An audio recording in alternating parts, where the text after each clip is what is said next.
everyone, this is Pause or Repeat. Here we figure out whether a game is really worth your time and money. Today's game is Split Fiction.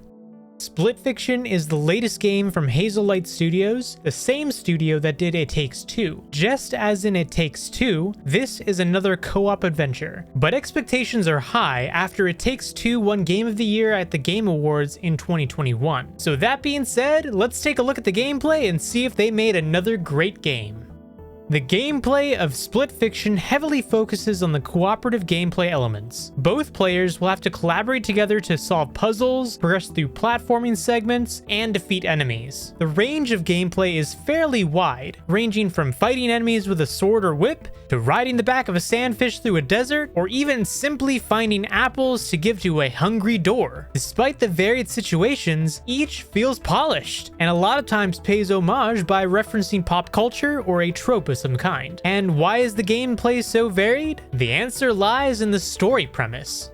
The story of Split Fiction centers around Mio and Zoe, two aspiring authors. Both of them are visiting Raider Publishing in an attempt to get their works published. Raider is conducting an experiment to open the creativity of the authors, but as they are all hooked up to the machine, Mio smells something fishy. After an altercation, she gets tangled up in Zoe's bubble, connecting the two authors. Turns out, Raider is trying to steal the ideas of the authors, and it is up to Mio and Zoe to stop them by hunting and expanding a glitch as they traverse the many worlds of their stories. But now the question still stands. Pause or repeat?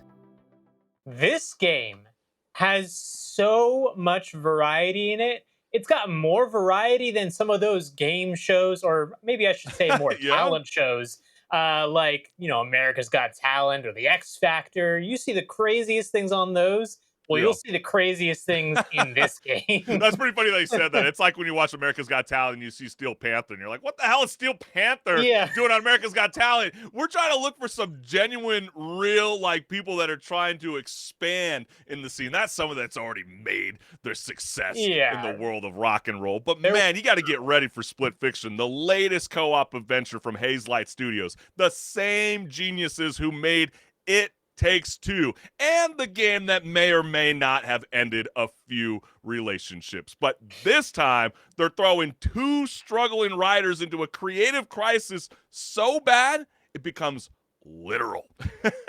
Yeah, and, despite all of the creativity and variation of settings, there's not a single moment in this game where I felt like, oh, okay, this doesn't seem like it should belong in here, or this seems a little janky. No, the whole game is just very, very polished from start to finish.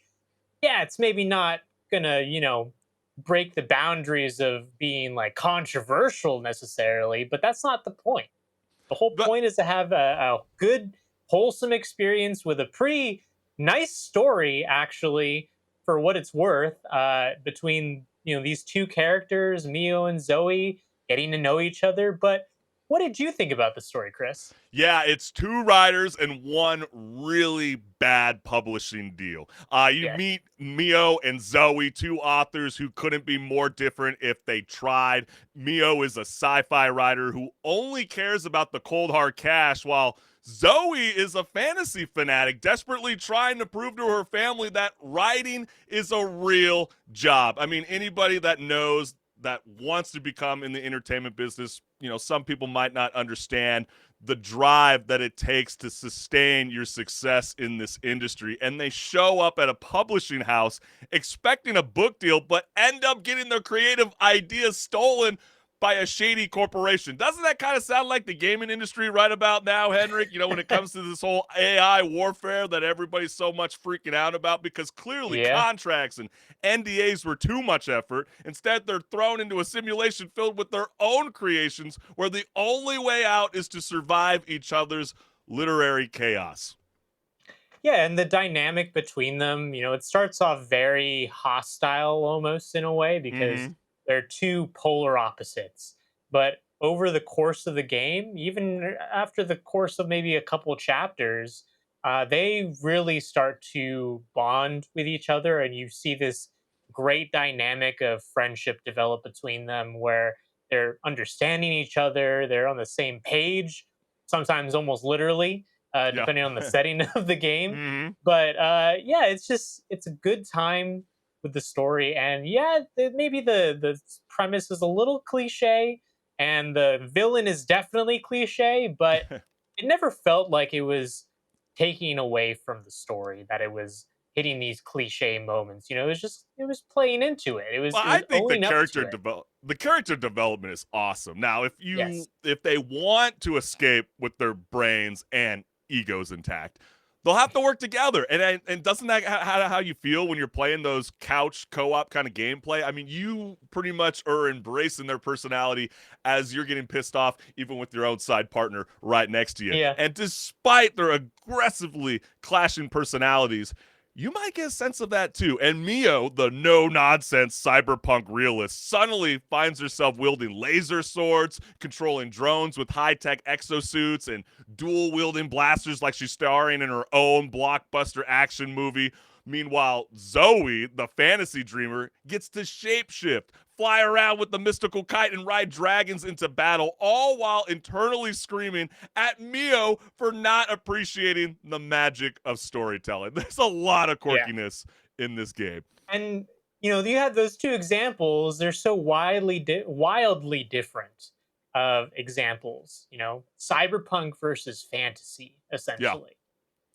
And How not does too it many not people. Yeah. sound interesting just to hear that this game has such a variation of setting?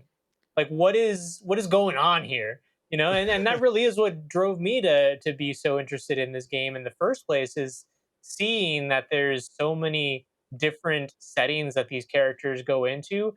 I absolutely lost it when they turned into pigs. Yes. Just like in this child's book story, but it's not entirely, because they end up turning into hot dogs at the end, and it's like that's kind of morbid. You're But right. I mean, did you have like a standout moment that felt like that for you, Chris? yeah, I know what you're talking about. I mean, that road to freedom isn't as simple as, let's say, swinging a sword or hacking a mainframe. I mean, one moment you're escaping a supernova, the next you're challenging a monkey to a dance battle, or you're fending off an evil cat with world domination. So there's like hoverboarding, there's stealth missions, there's puzzle solving, and plenty of moments that will make you question if the developers just set up a dartboard and had cool ideas all on that board and just kind of threw at it and just ran with it. Yeah. So it's awesome. Every new level is complete curveball, filled with unexpected mechanics, bizarre enemies, and more pop culture Easter eggs than should be legally allowed. I mean, a lot of the times I started thinking about, the Pokemon versus Power World lawsuit, and how Pokemon is really trying to control a lot of the gameplay mechanics. Well, this game brings a lot of that old school elements that we grew up within our own childhood in a variety of different ways. And I don't want to, spoil it too much, because I think that's the best thing about Split Fiction. It's always going to make you feel like, oh, maybe I'm playing Shadow Colossus. Maybe I'm getting a little bit of a sense of Astrobot. Maybe I'm playing like a 2D scroller. Oh my gosh, I'm There's an doing a Assassin's puzzle game. Creed moment where if you play the game and you get to it, you'll know what I mean. Right. And then one moment you're snowboarding, you're like, what is going on? I mean, it is Yeah. so much freaking fun. And Hazelight Studios knows co-op games can be tricky if you don't have a go-to gaming buddy. So that's why Split Fiction comes with Friends Pass, letting you invite a friend to play for free. And no friends? Well, there's always Henrik the Wreck or Discord, and where you can team up with a total stranger and bond over the shared trauma of fighting off those cyber ninjas. Yeah, and that actually is a very cool thing for them to do, is to say, hey, only one of you needs to buy the game, or you could even split the costs and A lot. Yeah, maybe exactly.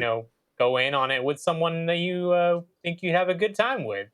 Yeah. And I do you think there's replayability in this game? I believe there is. Oh There's yeah. Oh, definitely easily. replayability. Oh, easily, Uh, because if you focus on one character, and yeah, yeah, you already kind of have the backstory of whether you're playing as Mio or Zoe, you're definitely going to be like, wait, I want to get that kind of different style of gameplay, and so yeah, you're gonna mhm. swap in between with your partner. That's for sure. Yeah, but even just, even if you played it before, maybe more than twice to get both sides, both characters in a playthrough, there's even Well, just the feeling with this game where you want to show it to someone. You Yeah, want right, to exactly. go through it with the game with them as they play and experience the whole storylines and little uh nods to pop Well, culture and it's the let's put it like references. this though, Henry. It's like you get your buddy over and you're like, instead of kicking my ass 24/7 in MLB The Show, can we just play kind of a cozy game that's not so painstaking? You know, it's pretty casual. It's going to challenge you a little bit, but it's not like, oh my gosh, like I'm ripping my hair out.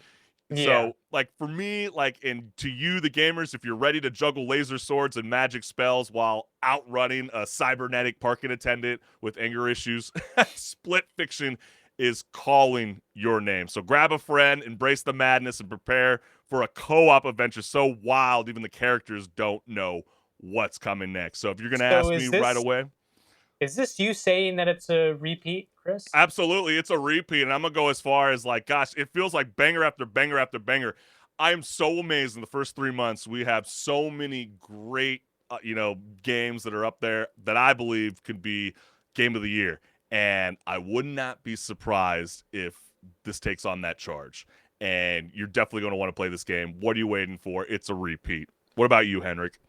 Yes, this is a repeat for sure. You're going to want to pick this up as soon as you can and go have fun with it because it's going to be a fun time for That's right. every sort of person out there because there's so much variety. I can't say it enough. There's so much variety in this game.